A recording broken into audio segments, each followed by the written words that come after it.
Kita nak nozzle check, ada satu PVC,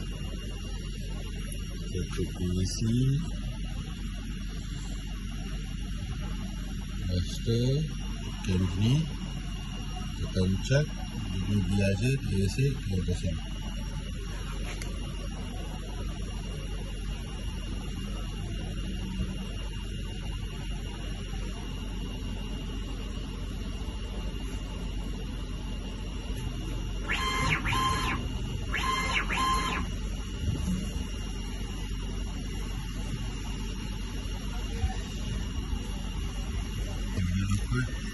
Tengok pattern colour dia.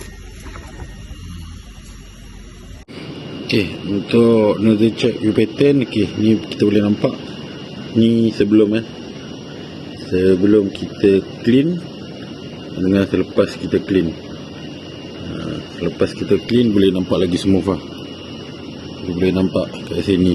Dan dalam video susah sikit, tapi kalau nak tengok dia boleh nampak dia punya pattern tu dah jadi lagi smooth, lagi cantik.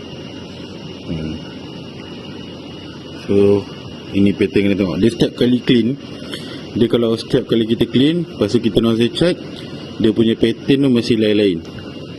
Kalau sama je dah 10 kali clean pun pattern dia sama juga macam ni kan. Contoh macam ni. Okey, ni nampak ni macam ada kosong-kosong kan.